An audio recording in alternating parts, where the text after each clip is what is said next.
Right, straight ahead is the Flying Bean Cafe. There's the sign.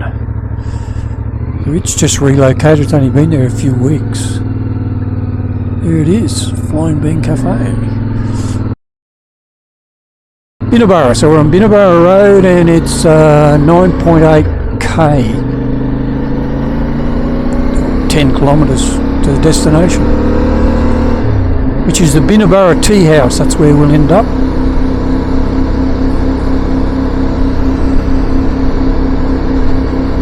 Perfect motorcycle weather.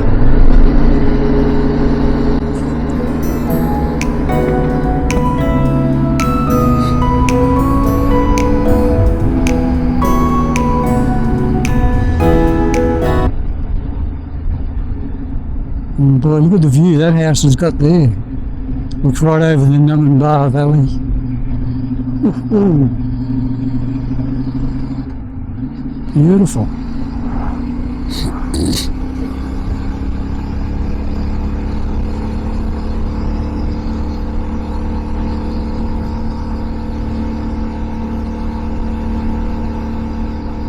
So off this road on either side there's a lot of guest houses, Airbnbs. If you want to come up here and spend a weekend or whatever, caters for tourists, people who want to have a getaway. Look at the view on that one too. Some of these houses are nice. As I said, I think earlier, swings and roundabouts living up here. What I mean by that, if you want to get down to the Gold Coast, you've got to go through a road which hugs the side of an embankment, I suppose the best way to describe it, and that's subject to land slippage when we get a lot of wet weather. And the road can be closed for 12 months. I think the Binna Burra Road probably only been open 12 or 18 months. Prior to that, it was shut for, oh God, almost 12 months. You couldn't use it at all. And then they opened it from like 8 a.m. to 2 p.m. or something like that. I can't remember now. Maybe they had it. Anyway, several hours they had it open and shut. Then it was traffic control with a red light traffic control.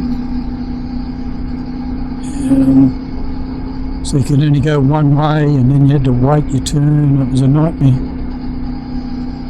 I guarantee you that now it's open fully, but that'll only be until the next big weather event. We get more land slippage.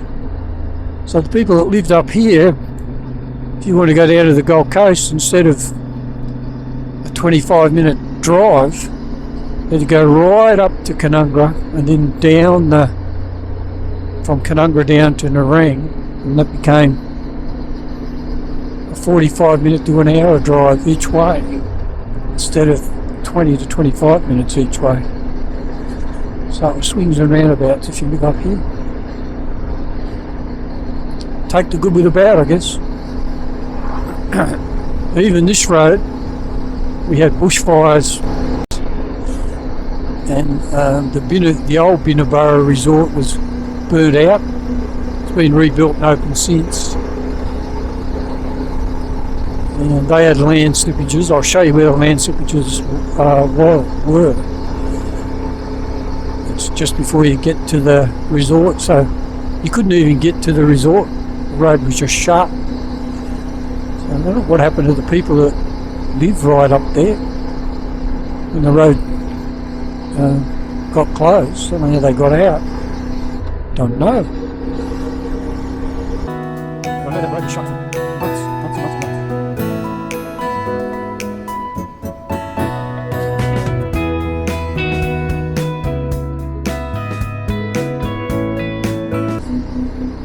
So we are in National Park. I think it's called Binna Burra National Park.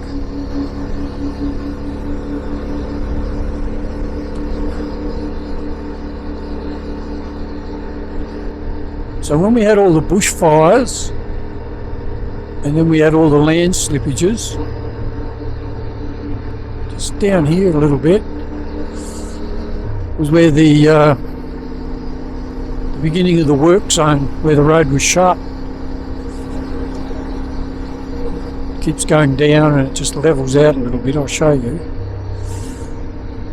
So then you couldn't go past it, and then when they did open it like one way with traffic control, you had to wait your turn. The speed limit was down to 40 kilometres an hour.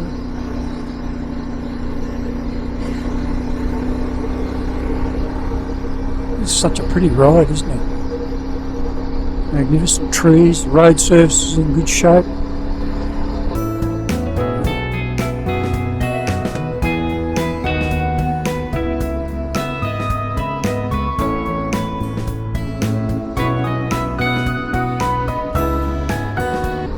You go straight ahead, Binna Burra Road.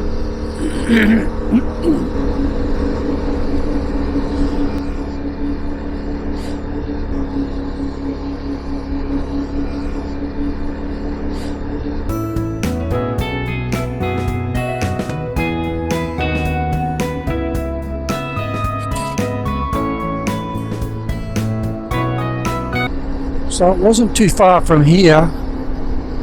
It levels out. We're sort of going down. Hard to pick it up on the camera, but we're slowly descending.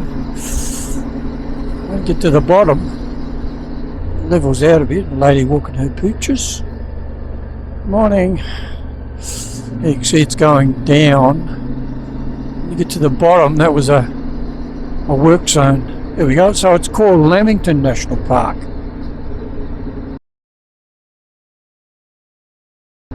Not Binna Burra National Park, Lamington National Park.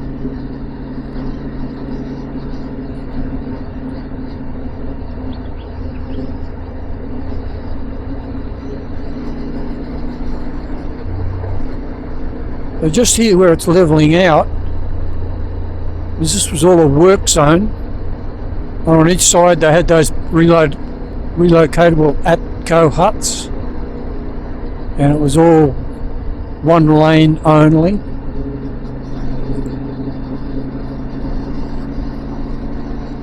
They had portable toilets, they had lunch rooms for the workers, office space, you name it, they had it all along here where it's all flat. It's just up about another, I don't know, a couple of 100 metres, I'll show you, is where the land slippage occurred. They worked on it for months and months and months. Whoa, I took that a bit too quick. Didn't notice it. Up here we've got the Rangers station on the right. So this was all traffic control, one way at a time, so you had to sit back and wait your turn.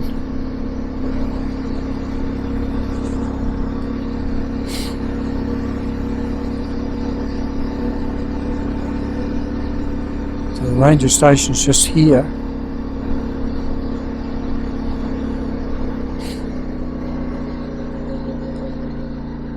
Information Centre, I guess it's not called a ranger station. Lamington National Park. Okay, well there it is anyway. Just around the corner here on the right is where all the land slippage occurred. They worked on this thing for months and months and months.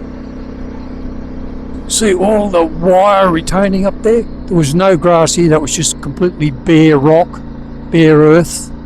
The whole thing had slipped, all this road was just gone. And you can see all the wire right along there, so they worked on it for months, clearing the road and then reinforcing the wall there.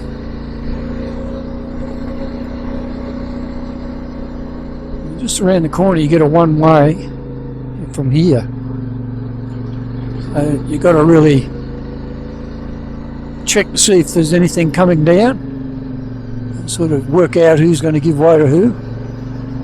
So this is where the coming down is they've got to stop.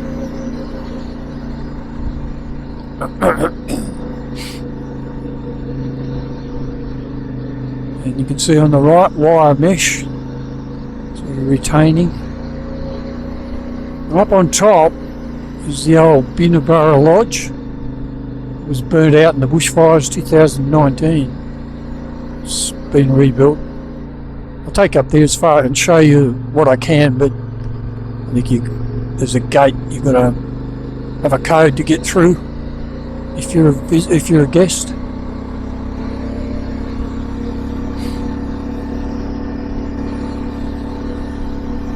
Such a pretty ride. You can smell it.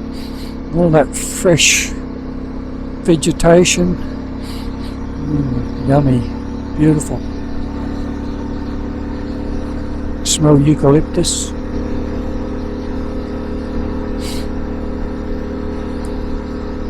When my wife came here with a school excursion, there are cabins up here.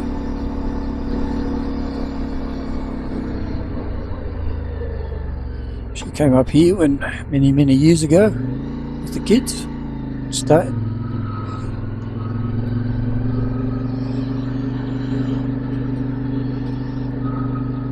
That's new. I don't recall that being there. She stayed up here in these buildings.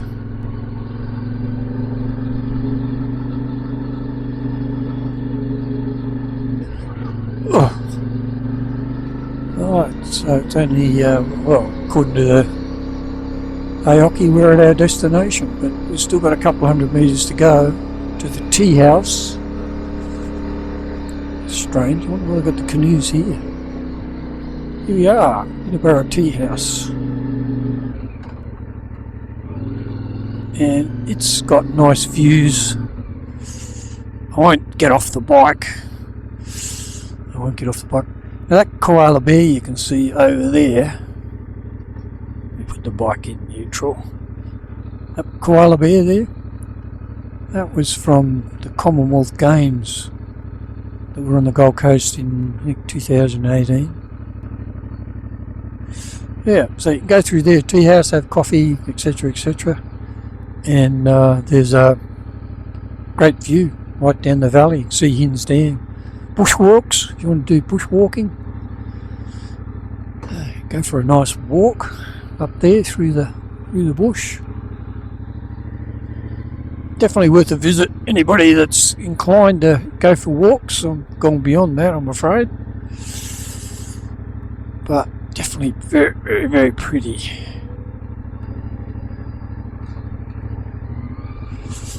Alright, so now we commence our return journey back to the Headmaster's Cafe, or the Flying Bean Cafe.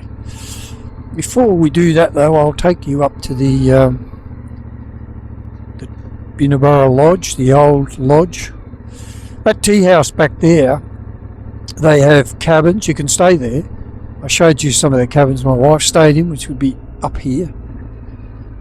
And they got more little individual cabins, like for 2 or 3 people. And they also have glamping, those flush tents and that sort of stuff. So if we go up here, this is where the old lodge, still the current Binna Burra Lodge, but the old lodge was up here and got gutted by fire. I think that's, yeah, Binna Burra Mountain Lodge, just there, yeah, check in. Yeah.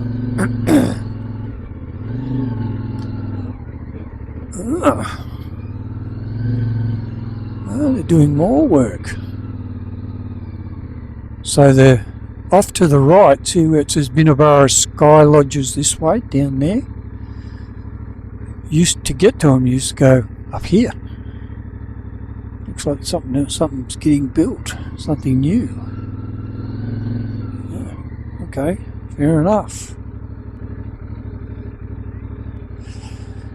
An intelligent project IQ, so I'm guessing it's eco-friendly, I guess would be the best way to describe it. Yeah, I don't remember that building straight ahead being there. Probably was, but I just don't remember it. Yeah. Anyway, like I said, it's probably been 18 months. Maybe even 2 years since I've been up here, so don't remember it. But anyway, never mind.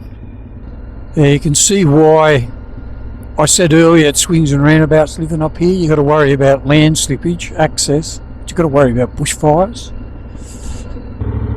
Oh, that's where I want to go. Looks about right. Start. Yeah, there we go. 8.2 kilometres, that'll take us back to the Flying Bean Cafe. And all total, 45 kilometres to home, 52 minutes. I should get there at 9:48, all things being equal.